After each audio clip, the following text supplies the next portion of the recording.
बिस्मिल्लाहिर्रहमानिर्रहीम अस्सलामु अलैकुम वरहमतुल्लाहि वबरकातुहू। आज 22 अक्टूबर 2025 है और आज दिन है बुध का।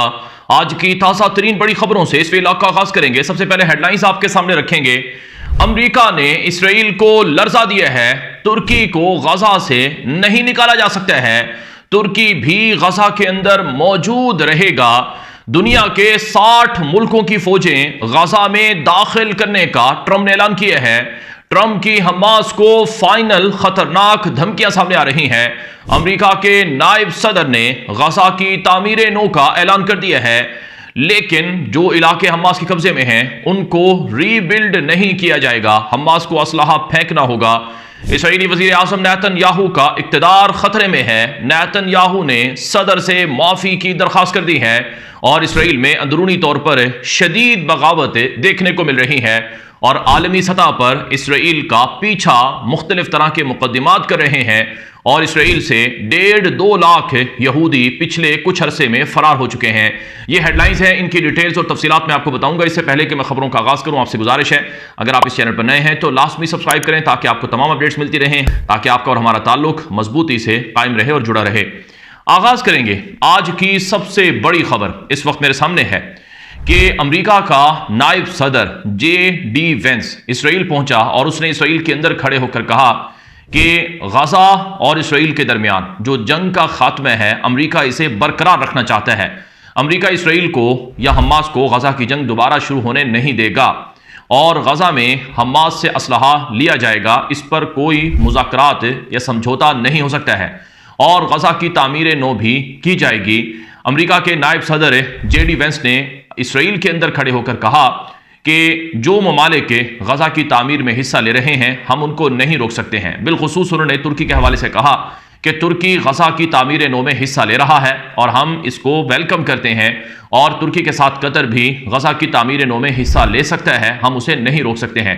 अमेरिका के नायब सदर JD वेंस ने यह भी कहा है कि जंग बंदी को मॉनिटर किया जा रहा है और इसको पामाल करने की इजाजत नहीं दी जाएगी। अमेरिका के नायब सदर ने यह भी कहा है कि इसराइल के साथ हमारी कमिटमेंट है कि गजा से कभी भी उन पर कोई हमला नहीं होगा और हम इसराइल के अमन और दिफा के लिए खड़े हुए हैं इसराइल के साथ। ये अमेरिका के नायब सदर JD वेंस ने इसराइल के दौरे के दौरान ये बातें कही हैं। याद रहे कल इसराइली अखबार और अमेरिकी अखबारात में, मीडिया में ये रिपोर्टें आई थीं कि इसराइल गजा की जंग दोबारा शुरू करना चाहता है। इसी मकसद के लिए जो नायब अमेरिकी सदर है उसका दौरा इसराइल सामने आया है, क्योंकि अगर ये जंग दोबारा शुरू होती है तो इसका सबसे बड़ा नुकसान ट्रंप की हुकूमत को होगा, क्योंकि ट्रंप ने अभी इलेक्शन में जाना है। अगर ट्रंप अगले इलेक्शन में जाने से पहले गजा की जंग को बंद ना करवा सका या दोबारा जंग शुरू हो गई तो ट्रंप की बहुत बड़ी नाकामी होगी। तो एक सबसे बड़ी वजह यह है कि अमेरिका खुद अपने लिए परेशानी देखता है। फिर जो अरब इत्तेहादी हैं जहां से ट्रंप ने पैसे और सरमाकारी लेने का वादा किया है, अगर जंग दोबारा शुरू होती है तो अरब ममालिक अमेरिका पर भरोसा नहीं करेंगे और ट्रंप हुकूमत को सरमाकारी के लिए पैसे नहीं देंगे। तो इसलिए इतना आसान नहीं है इसराइल के लिए कि वो गजा की जंग दोबारा शुरू करे। दूसरी तरफ नज़ीर इकराम, अमेरिकी सदर डोनाल्ड ट्रंप ने अपने एक्स अकाउंट पर और द ट्रूथ नामी सोशल ऐप पर और इसी तरह से मीडिया के सामने गुफ्तगू में ये बातें कही हैं कि हमास को गजा की सीज फायर की वायलेशन नहीं करने देंगे और हमास को गजा की सीज फायर को मजबूती से थामना होगा और हमास को अपने रवैये तब्दील करना होंगे। अमेरिकी सदर ट्रंप ने द ट्रूथ नामी ऐप पर जो हमास के बारे में लिखा वो मैं आपके सामने रखूंगा। मशरक़ वस्ता के हमारे नए अजीम इत्तेहादी ममालिक और उसके इर्द गिर्द के ममालिक ने मुझसे राबता किया है और ज़बरदस्त जोश व जज्बे से कहा है कि अगर हमास ने हमारे मुआहिदे की खिलाफ वर्जी जारी रखी तो वो मेरी दरख्वास्त पर गजा में भारी फौजी कुव्वत के साथ दाखिल होकर हमास को सीधा करने के लिए तैयार हैं। अमेरिकी सदर ट्रंप ने कहा कि मशरक़ वस्ता में जो इत्तेहाद और जज्बा अब देखने को मिल रहा है ऐसा 1000 साल से नहीं देखा गया। मैंने इन ममालिक और इसराइल से कहा है अभी नहीं, यानी हमास से अभी नहीं लड़ना, क्योंकि अब भी उम्मीद है कि हमास सही रास्ते पर चल पड़े। लेकिन ट्रंप ने खबरदार किया है कि अगर हमास ने ऐसा ना किया तो इसका अंजाम तेज, सख्त और तबाहकुन होगा। आखिर में उन्होंने इंडोनेशिया और उसके सदर का शुक्रिया अदा किया कि उन्होंने मशरक़ वस्ता और अमेरिका दोनों की बहुत मदद की है। सादा लफ्ज़ों में ट्रंप ने एक बार फिर हमास को ललकारा है और कहा है कि गजा की सीज फायर की वायलेशन ना करो और ठीक तरीके से काम करो और ठीक हो जाओ, वरना दुनिया के कई ममालिक की फौजें तुम्हारे खिलाफ लड़ने को तैयार हैं और मुसलमान मुल्कों की फौजें भी तुम्हारे खिलाफ लड़ने को तैयार हैं। नाज़रीन किराम, इस हवाले से बाज़ अमरीकी ज़राए ब्लॉग पर यह भी रिपोर्ट्स आई हैं कि 59 मुल्कों की फौजें अमरीकी सदर ट्रंप के हाथ में हैं कि अगर हमास ने सीज फायर वायलेशन की तो फिर 59 मुल्कों की फौजें गज़ा में दाखिल की जाएंगी। अमरीका के नायब सदर JD वैंस ने यह भी कहा कि अमरीका की फौजें गज़ा में नहीं हैं और अमरीकी फौजें गज़ा में नहीं होंगी। अलबत्ता अमरीकी सदर ट्रंप के हुक्म पर जो एक आलमी टास्क फोर्स है वो बनाई जा रही है, जिसमें कई ममालिक की फौजें होंगी और वो गज़ा की अंदरूनी सिक्योरिटी को संभालेंगी, इंतज़ामी उमूर को देखेंगी ताकि लड़ाई झगड़े फसादात वगैरह ना हो। दूसरी तरफ अमरीका का ट्रंप का जो दामाद है जैरेड कोशनर, जो कि खुद भी यहूदी है, इवानका ट्रंप का शोहर है, जैरेड कोशनर ने कहा है इसराइल के अंदर नायब अमरीकी सदर JD वैंस के हमरा खड़े होकर कि गज़ा की तामीर नौ शुरू की जा रही हैं, लेकिन वो इलाके जो हमास के कब्जे में नहीं हैं, पहले वहाँ तामीर नौ होगी और हमास के ज़ेर कब्जा इलाकों में तामीर नौ नहीं होगी। लेकिन सवाल यह है कि क्या गज़ा में कोई ऐसा इलाका भी है जो हमास के ज़ेर कब्जा नहीं है? अगर इस वक्त की मौजूदा करंट सिचुएशन देखी जाए तो आधा गज़ा अब भी इसराइल के पास है, यानी आधा गज़ा के लोगों के लिए खुला हुआ है, जबकि बाकी का जो आधा गज़ा है वो खुला हुआ नहीं है गज़ा के लोगों के लिए। और यही बात JD वैंस ने इसराइल के अंदर खड़े होकर कही और उसने ये बात कही कि गज़ा का आधा हिस्सा तो लोगों के लिए फिर भी बेहतर है, लेकिन बाकी आधा हिस्सा अभी तक के उनके आने की जगह नहीं है, लिहाजा वो वहाँ पर आने की कोशिश ना करें। तो सवाल यह है कि क्या इसराइली फौजें गज़ा से निकल जाएंगी मुकम्मल तौर पर, जो आधा गज़ा का हिस्सा इसराइल ने कब्जा किया हुआ है, या ये हमेशा के लिए इसराइल के पास रहेगा? इस हवाले से फेज़ 2 जो ट्रंप के प्लान का है वो बड़ा अहम है और बताया जा रहा है कि फेज़ 1 में कैदियों का तबादला होना था और आज भी इसराइल की 2 डेड बॉडीज होस्टेजेस की वापस की गई हैं और इतलात के मुताबिक जो बाकी मानदा 10-12 होस्टेजेस डेड बॉडीज हैं उनको तलाश किया जा रहा है। और इस हवाले से JD वैंस ने भी कहा कि मुश्किलात हैं, इसलिए हम कोई टाइम फ्रेम नहीं दे सकते हैं कि कब इसराइल की सारी डेड बॉडीज वापस आ जाएंगी। दूसरी तरफ ये बात भी सामने आ रही है कि इसराइल का जो नेतन्याहू की हुकूमत के आसपास के लोगों का नज़रिया है वो ये है कि हमें आधा गज़ा जो कब्जा किया हुआ है इसमें कभी भी गज़ा के लोगों को आने ना दिया जाए, और यही वजह है कि इसराइल ने येलो लाइन को बहुत ज़्यादा डीप कर दिया है।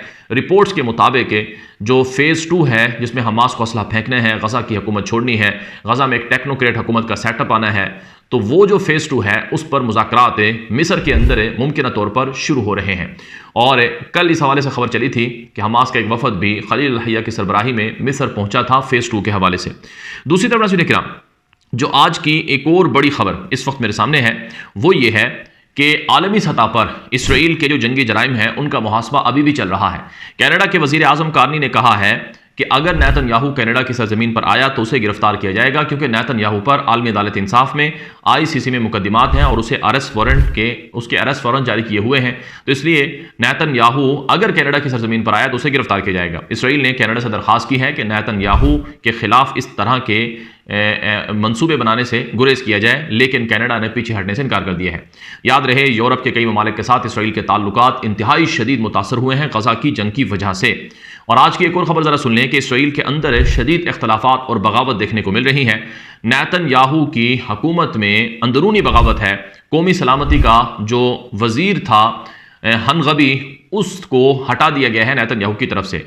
ये जो नेतन्याहू की हुकूमत का कौमी सलामती का चीफ था, इसे इसलिए हटाया गया कि इसने कतर पर हमला करने की मुखालफत की थी और इसने गज़ा की सीज फायर वायलेशन में भी मुखालफत की थी, और इसने जो ट्रंप के जो नेतन्याहू के अहकामात थे उनको भी मानने से इनकार किया था। इस वजह से इसे हटा दिया गया। इससे पहले नेतन्याहू ने जो इसराइल की खुफिया एजेंसी शन बेट है उसके चीफ को हटाया, इसराइल के आर्मी चीफ को हटाया जो कि हर्जी हलीबी था, और इसके अलावा दीगर बड़े बड़े ओहदेदारों को जिन्होंने उसकी मुखालफत की है नेतन्याहू ने उनको ओहदों से हटा दिया।